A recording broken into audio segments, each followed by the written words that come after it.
Hello, and welcome to a new video.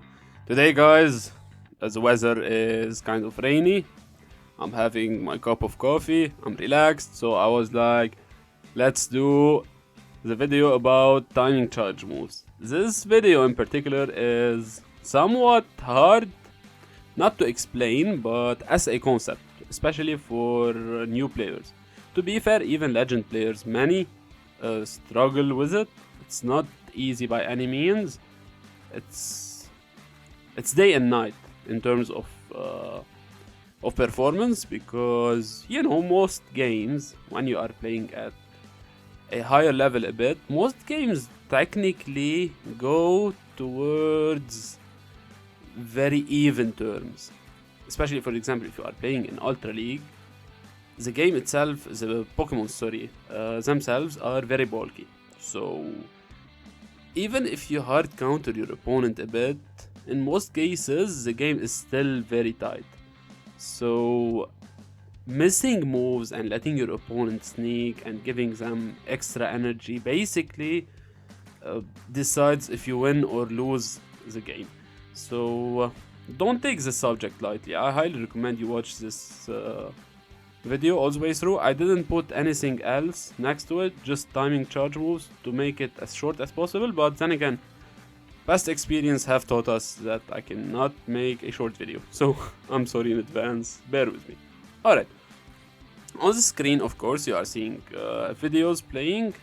Basically, you are seeing us doing fast move and charge moves. Look, fast moves, turns. So let's talk about turns. A turn is basically the measuring unit for the time needed for a fast move to finish. So basically, it equates to half a second. One turn is equal to half a second. Minimum turns is 1. We have moves like lick and tackle and dragon breath. These are 1 turns. Maximum turn is 5 turns. Incinerate, the only fast moves that takes 5 turns, 2.5 seconds to finish. Now, when you want to throw, if you know, whenever you throw a move, your opponent sneaks a move.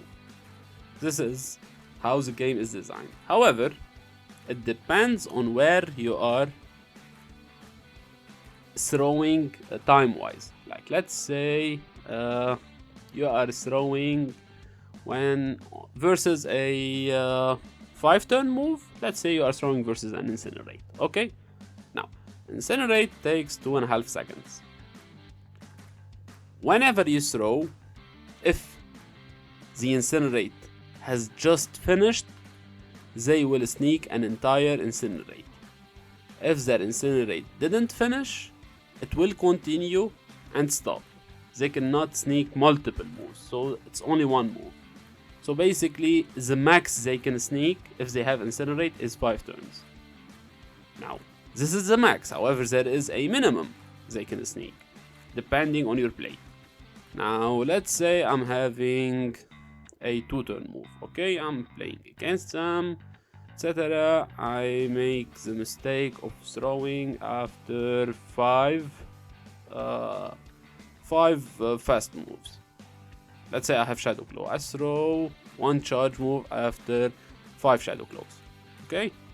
Now, 5 multiplied by 2 is 10. And basically, look, Pokemon Go itself, PvP, the side of PvP, is basically calculation. It's all about calculation. It's very simple once you get the concept right.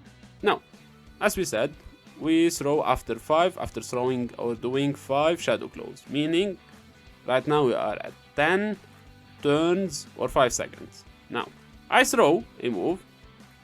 Incinerate is 5 turns, meaning they had just did 2 Incinerates and I had just did 5 Shadow Claws. What's gonna happen now is that the game will force them, or gives them technically, it's not forcing, 1 Incinerate for free. Now, they have reached 15 turns technically. The Incinerate, their Incinerate, as you are seeing on the screen right now, the fast move will play while I'm throwing my move. Okay? So technically they get an entire Incinerate for free. However, let's say I throw after 2 shadow claws, meaning I have just thrown energy after 4 turns. Again, their incinerate needs 5 turns, meaning the extra turn difference between me and them will continue as I'm throwing my charge move, and this is it. So basically they only got 1 turn advantage instead of 5 if I throw after 5 shadow claws. Of course there is in between the perfect timing and the totally bad timing. The totally absolute bad timing is if you throw when you are exactly at the same turns as your opponent, because once you do that, your opponent will sneak an entire move. Now depending on how big the opponent's move is or yours, it varies. Now I made a list of tables, but I did not look into them much, so we can take a look together. Now let's first take a look at 1 turn because it's very simple. Okay, as we see on the screen right now, 1 turn is basically the single most simple turn to use. Simple does not mean easy, by the way. It means in terms of thinking of a concept or complication, it's kind of not very complicated, but it's very hard to use actually. Now 1 turn versus 1 turn, it doesn't matter. When you throw, you just throw. They will sneak 1 turn and this is it. So it doesn't really matter timing wise. Mostly all of the moves when you are throwing against an opponent that has the same turns as you, it doesn't really matter when you throw. Of course there is an exception, but we will talk about that later on.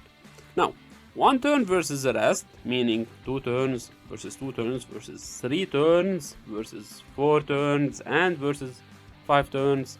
Simply you throw 1 before they reach or they finish. If you wanna, well, technically when the damage registers on you, like the damage of the fast move registers on you, it means they are 1 turn before they finish. So if they throw a 4 turns, for example, a 4 turn move, they will register their damage after 3 turns of the 4. So basically it's a good time to throw. However, I have to mention here that this makes it complicated because, as you know, if you have been playing the game long enough, we mostly lag a lot and the screen freezes for a bit, for sometimes half a second, even less. Nonetheless though, it's gonna affect us, meaning if I'm throwing, let's say I'm facing a 5 turn move, I'm facing Incinerate, and I count 4 turns with my Dragon Breath and I throw and I lag. Now, meaning lag took 1 extra turn. Now I'm at 5 turns, my opponent will sneak an entire Incinerate and I'm gonna get fucked, simply. So, sadly, it's the state of the game. I don't know anyone that doesn't lag at all, but some lag more than others. Those who lag less technically can be playing a risky way. I myself will never play this risky. Mostly if I'm facing a 5 turn, I'll throw after 3. Just be safe. Maybe I don't get I give them 1 extra turn technically of difference. I'd rather do that than give them 5 turns of difference and play on the edge. Sadly, it is the state of the game. We cannot all play very highly competitively, but you know, it is what it is. Now let's move into 2 turns. Alright, now 2 turns versus 1 turn. This one doesn't matter. You can throw whenever you want to. It's the same. And of course 2 turns versus 2 turns. It's the same. There is an exception, as I said before, to all of these, but the exception technically depends on the 1 turn added per swap. We will explain this later on. So for now, yeah, let's move into 2 turns versus 3 turns. Alright, 2 turns versus 3 turns. As you see on the screen right now, after 1 move, we have 2 turns. After 2, we have 4, 6, 8, 10, 12, 14, 16, 18, 20. You know how to count, I guess. I'm sorry. Alright, 3 turns, they go 3, 6, 9, 12, 15, 18, 21, etc. So, if I throw after 1 move, meaning I am at 2 turns and they are at 3 turns, this technically is a perfect time because I'm giving them the very most limited or minimum extra turns of difference, which is 1. 3 minus 2 equal 1. Now, if I throw after 2 moves, meaning I'm at 4 turns, they will be at 3 turns. Meaning there is 1 turn of difference. I am 1 turn ahead of them. If I am 1 turn ahead of them, meaning that they have another move that has just started. Meaning, after I throw, they will sneak 2 turns, 3, 1, till I finish the second one, and they will sneak a second move, adding 2 turns out of the 3. 2 turns of difference, 6 minus 4 equal 2, so now they have 2 turns of difference instead of 1 because I didn't throw on good timing. And you might think this is not much. I know, I totally see it that way. However, this is a huge difference. You are not throwing once per game. And granted, there is a difference between optimal timing and totally bad timing. But still, regardless, if you don't, the difference between the best and the second best is huge. Let's say you throw 10, 15 charge moves per match, and between the optimal and the non-optimal, the second best, let's say. So between 1 turn and 2 turns, if I throw 15 games, there is 15 turns or 16 turns, etc. depending on how many moves I throw. 15 turns is a lot, like really a lot, depending of course on the energy generated by the opponent's fast move. It's a lot. Like, I cannot stress this enough. It's a lot. 15 turns. Let's see. Let's pick any Pokemon. 15. Let's pick Lickitung. This is like 1 body slam plus. So an extra body slam plus. Almost, technically, you are almost in power whip range. You need like 17. So this is a lot, and technically Lick isn't generating all that much energy. You need like 7, so 14 turns for a Shadow Ball if you are using Shadow Claw Shadow Ball combination. So this is a lot, like a Shadow Ball difference in a game. And this is, by the way, the difference between optimal and the second best, meaning if you only give your opponent 1 turn difference or 2 turn differences.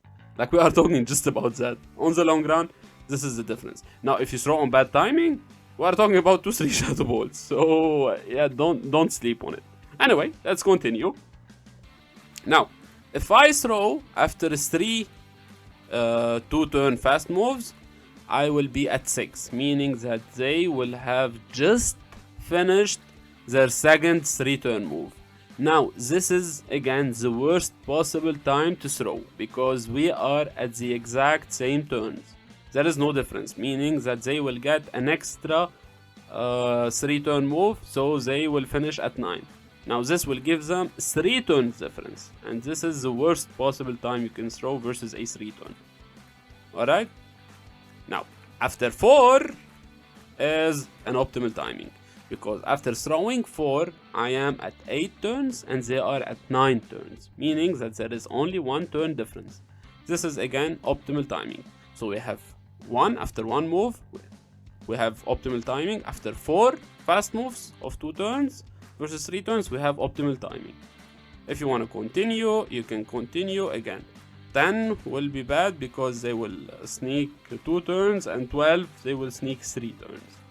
14, they will be at 15, 1 turn difference. 15 minus 14 basically. So 1 turn difference, this is optimal timing. Again, versus 3 turns. If they only sneak 1 turn, this is optimal timing. 2 turns, this is suboptimal. 3 turns, it's garbage timing. Let's call it garbage timing. I like it because it's accurate actually. And when we are at 20 turns, meaning after 10, they are at 21, so this is again optimal timing. See, it's really not that complicated. I'm gonna go through each and every scenario just to make you more and more adjusted to them, but they are not complicated. It's just calculation. Granted, when you are playing, it's hard to make calculation. But these things that I teach you in this playlist are not meant to be just watch them, do them, this is it. No, it goes by experience, step by step. You start okay,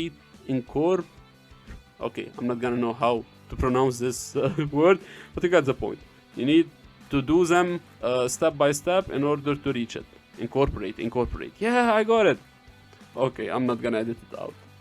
To be fair, I never do. Anyway, let's move into the next scenario, 2 versus 4. Alright, 2 turns versus 4 turns is somewhat simple when compared to the previous one, at least. Now, if you throw after 1, this is optimal timing. Here we only have 2 options, optimal and bad. There is no in between. You either throw after 1, and you are at 2 turns and they are at 4 turns, so they sneak 2 turns, or you throw after 2 moves, 4 turns, and they sneak an entire confusion, for example, because confusion is 4 turns, for free. So fairly simple, right? Either you throw 2, meaning after 2 turns, meaning after 1. So to make it simple, don't throw at pairs, throw at impair. So for example, after 1, after 3, after 5, after 7, etc. Don't throw at pairs, because if you throw at pairs, they are double your turns, so you and them will be on the same turns, so they will sneak an entire move for free.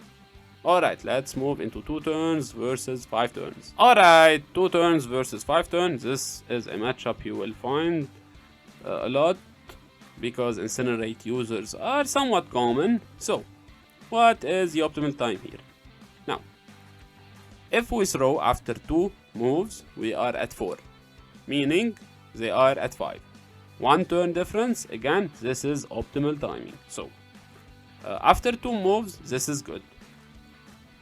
If I throw after 3, for example, this is horrifically terrible, because they sneak 4 turns of difference. I'm 1 ahead, technically, so 6 minus 5, meaning minus 1.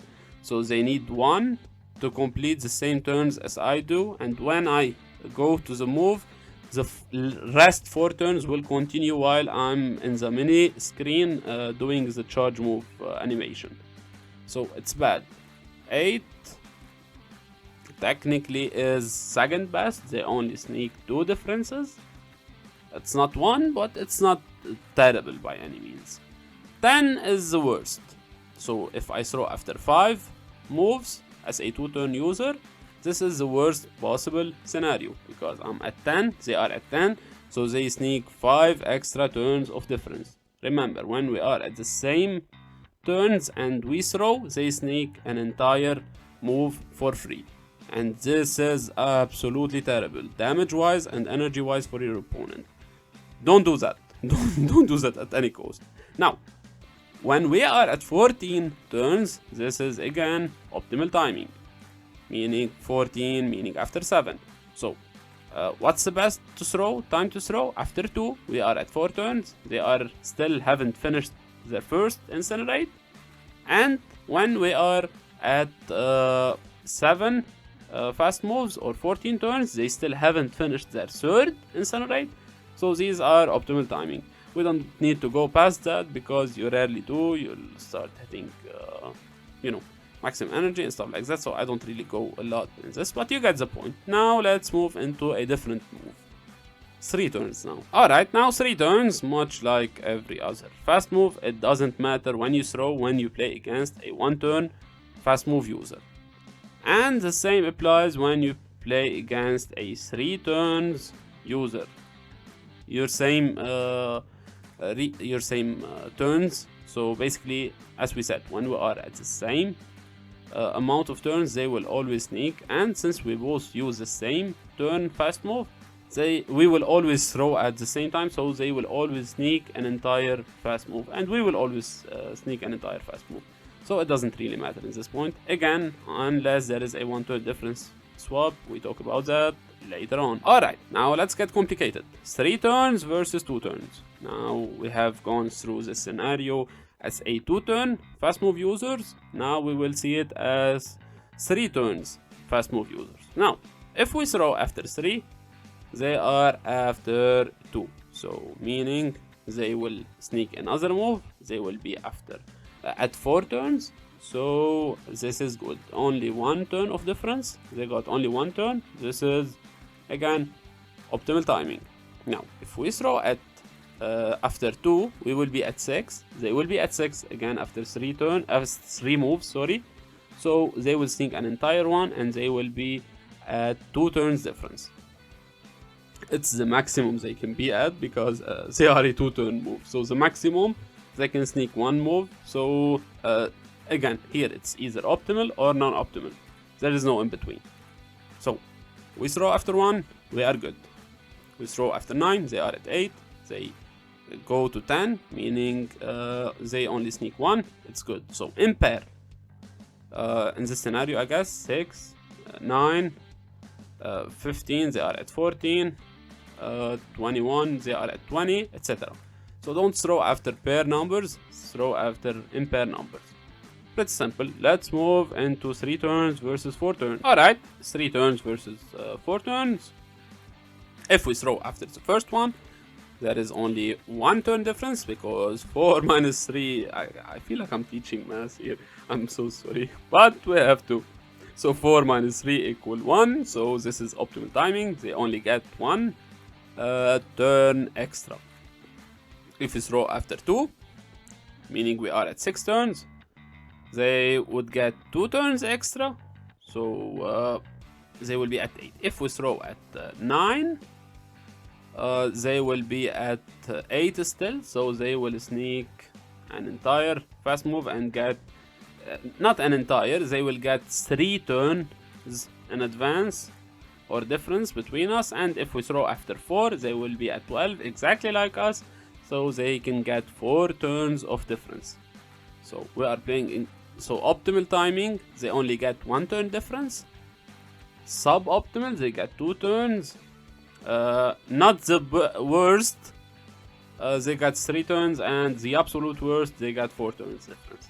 It's pretty simple. So we throw after 1, then we can throw after when we are at 15 turns, meaning after 5. So you can count them this way because there is 4 turns of your opponent. 1, if you throw after 1, meaning they only get 1 turn. After 2, they get 2 turns. After 3, they get 3 turns. After 4, they get 4 turns. After 5, we reset, meaning they only get 1 turn because they will be at, right? Yeah, they will be at 16 total, so they only get 1. So yeah, this is the way to calculate it. Alright, now let's move into 3 turns versus 5 turns. I have to explain, by the way, that I no longer count. Basically, I don't count my own moves, by the way. If you watch my videos normally, I count my opponent's moves. This is normally my way of playing because I lag a lot. So I need to keep my count based on my opponent in order to know where they are energy-wise. Not me, because sometimes my game does disconnect, so I don't really do the amount of moves I think I did. Somewhat complicated, don't overthink it. Most people play on the normal internet speed, so they don't need to. So always count your moves, basically. Anyway, 3 turns versus 5 turns. If we throw at 3, here again, if we throw after 1 move, they are at 5, we are at 3, so they got what? 2 turns of difference. If we throw after 2 3 moves, after 2 3 turn move, I mean, so basically we are at 6 turns, they are still at 5, so they start the other one and they get 4 turns free. If we throw after 3 moves, meaning we are at 9, they are at 10, so basically the difference is 1 turn, and this is our optimal timing. Alright, it's fairly simple. We throw after 9, they are still at 10, this is perfection. We throw, what's our other optimal timing? Basically, they can technically sneak 5 turns of difference if we ever reach the same amount, which is after their 3 fast moves. If we throw after 5, this is absolutely the garbage timing. They sneak 5 turns. Don't do that, else, again, optimal timing is after 3. We do at 9, then we are where is the second optimal timing? The second optimal timing would be after 8 3 turns. So basically you will never reach that much. So basically when you are playing against a 5 turn user, you have only one optimal time, which is after 3 moves. So yeah, focus on that. This is when they get 2 of their moves. They need 10 turns to finish 2. You need 9 turns to finish 3. Sorry. So yeah, let's move into the 4 turn moves now. Alright, now 4 turns. As a 4 turn, it doesn't matter when you throw versus 1 turn. It doesn't matter when you throw versus 2 turns, because again, they will always sneak, because 2 plus 2 equal 4, meaning they will always be at the same amount of turns versus you, so they will always sneak an extra one move, meaning 2 turns. And it doesn't matter when you throw versus a 4 turns, because again, same amount of turns, extra move for free. What that implies to you as well. Alright, so let's move into the next one. Alright, 4 turns versus 3 turns. Now, if we throw after 1 turn, we are ahead by 1 turn, meaning they will get 2 turns for free. If we throw after 2 moves, we are at 8. They will be at 9 technically, so they only get 1 turn difference. This is optimal, so meaning after 2 moves, you go to optimal timing. And after 4 moves, you go to optimal timing. No, not optimal timing. There you get 2 turns, basically. What's the next optimal timing? After 5 moves, we are at 20 after 5, and they are at 21, so they only get 1 turn of difference. Again, this is optimal timing. Worst timing to throw at, when they are after 3. If you throw after 4 turns, they are at 12 turns, just like you, so they get an entire fast move for free, meaning 3 turns, and they go to 15 turns. So 3 turns difference. Minimum 1, and suboptimal is anything in between, basically. But optimal timing, again, after 2 moves, you are at 8 turns, they are at 9 turns, this is optimal move. And after 5 confusions, for example, if you are using confusion, it's the most famous 4 turn move. So you are at 20, they are at 21, so this is optimal timing. Now, 4 turns versus 5 turns. Alright, pretty simple. If you throw after 1 confusion, again, I'm using confusion as an example because confusion is a 4 turns, and it's easier for me to give examples. So if you are a confusion user versus an incinerate user and you throw after 1, you are at 4 turns, they are at 5 turns, 1 turn of difference, meaning you are throwing at optimal timing. If you throw after 2, they are at 10, so they sneak 2 turns, this is suboptimal, 2 turns difference. If you throw after 3, you are at 12, they are sneaking 3 turns of difference. If you throw after 4, they get 4 turns of difference because they will reach 20. If you throw after 5, you are at 20 turns, just like them after their 4th, so they sneak an entire one, and this is the garbage timing. It's worst timing because they can sneak 5 turns. Then after that is optimal timing. When you are at 24 turns, they are at 25 turns, this is optimal. So versus a 5 turn, basically throw after 1 because it's either this. By the way, I have to mention something. These reset. Whenever someone throws a move, everything else resets to the same exact thing. I'll make sure to mention that in the outro or the conclusion part, since not everyone will be watching each and every single one of those. So yeah, they reset. So optimal timing would be after 1 or after 6. Alright, now let's move into our final move, which is Incinerate. Technically, because it's the only 5 turn fast move currently in the game. We are, by the way, in the World of Wonder season, if you are watching this in the future. Alright, 5 turns, much like any other move, versus a 1 turn move. It doesn't matter when you throw. Versus opponents that also use 5 turns, it doesn't matter when you throw. So with that being said, let's move into 5 turns versus 2 turns. Alright, 5 turns versus 2 turns. There is only 2 differences here. Either you throw at optimal or suboptimal technically. Because the worst they can do is sneak 2 turns, and the best you can do is let them only sneak 1. if you throw after 1, they will be at 4, so this is optimal timing, since they will only get 1 turn basically of difference. So after 1 is optimal, after 3 is optimal, they will be at 14 turns, so they will sneak 1 turn to be 15 and 1 extra turn after that, so they will only get 1 turn of difference. So this is optimal.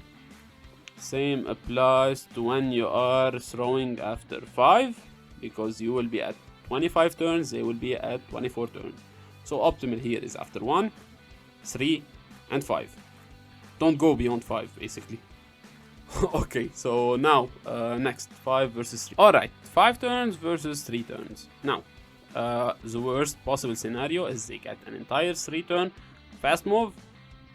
Best is they only get 1 turn difference. If you throw after 1, they get technically 1 turn. So yeah, this is technically optimal timing, I guess. After 1 move, they get 2 turns and 1 extra. So yeah, after 1 is optimal time. There's only gonna be 1 turn of difference. After 10, no, it's bad. After 10, after 3, it's actually the worst one. They will be at 15 turns, much like us. So they will sneak an entire 1. So up till now, after 1 either, or after 4. 4 we will be at 20 turns, they will be at 21 turns, meaning 1 turn of difference. So optimal timing here is throw after 1 or after 4. Alright, let's move into 5 turns versus 4 turns. Alright, if we throw after 1, they will be at 4, so they will sneak technically 1, they need 1 to be at 5 like us, so they will get extra 3 for free. So this is the second worst timing to throw at. If we throw at 10, they will be at 8 turns, so they will get 2 turns for free. If we throw after 3, they will be getting a total of 1 turn, so this is optimal timing. Again, when we are playing versus a 4 turn user, if we throw after 3, this is optimal timing. Same applies if we are 7. We need 7 to reach the second optimal timing. So yeah, let's settle for 3 turns for now as the optimal timing. Or maybe don't throw after 4. It's horrific to throw after 4, basically. So either after 2 and suboptimal and they only get 2 turns free, or after 3, which is the best, and they get only 1 turn of difference. Now, okay, we've been saying that there is difference when you throw. So, okay, let's say I'm facing a bad lead. I swapped into my second Pokemon. My second Pokemon uses a 2 turn, uses Shadow Claw. My opponent uses Dragon Tail. Dragon Tail is 3 turns, Shadow Claw is 2 turns. Now, normally, my optimal timing would be to throw after what? After 4, because after 4 we are at 8, meaning they will be getting 1 turn of difference. This is optimal timing. Alright? But if I have swapped, this means that there is 1 extra turn that have been added to me, because the swap takes me 1 turn basically. So now if I throw after 4, I am at 8 plus 1, meaning at 9. So this suddenly changes from the optimal timing into the garbage timing. And we are at the same amount of turns, 9 turns each. They sneak an entire move for free. Alright? So you need to always remember the 1 added turn. And basically put it to everything else when you are calculating. I'm sorry, but I got really exhausted. I cannot really do them all with 1 turn added, but it's fairly simple, you know. If you have swapped out, there is 1 extra turn added to you. So always remember when calculating to throw it. So basically, if you throw after 3 now, you will be at 6 plus 1. This is not gonna be optimal because they will be at they will be getting 2 turns differences. when will be the best optimal timing. If we throw at 1, it's the same. If we throw after 5, we are at 11, they are at 12. So basically after 2 turns we will be at optimal timing. Okay, so now let's go into the conclusion. Okay guys, I hope you actually enjoyed this video. Now I have to remind you, whenever one throws a fast move, it all resets. Meaning if you had thrown 3 fast moves before your opponent used a charge move, you forget everything you counted before and you start over. After the charge move, you start counting. For example, if you are a 2-turn user and you want to throw after 4, you start counting from there. Again, remember, it resets after each charge move. And if they swap, it also resets. So keep that in mind. Anyway, I hope you enjoyed this video. I really recommend you guys, even if you have to watch it multiple times, or if you have to start making calculation on a calculator. I don't care if you are bad at calculating. We call it in school calcul mental, so mental calculation basically in English. It doesn't matter what is your method. Maybe you want to just copy or save the timing itself. So in your mind, I throw after this amount of turns, after that. It doesn't matter what your method is, as long as you stick to learning it, because this is again very important. If you are playing against a 5-turn user and you let them sneak like 2, 3, 4 fast moves, you are throwing 4 times for example, and you let them sneak 4 moves, meaning they have snuck like 20 turns. They need like 5 more turns in order to throw 2 flies basically. If they are well, you know, Talonflame. So this is a lot. Don't do that. Focus on basically maintaining optimal timing when throwing. Try to learn it. You don't have to really finish learning it even this season, not even the second season. What's important is you start I'm not gonna get this word, I'm sorry. Incorporating? I know, fuck it. But yeah, you got the point. Okay, let's keep it as short as possible. See you guys in the next one. Have a good day. Bye bye.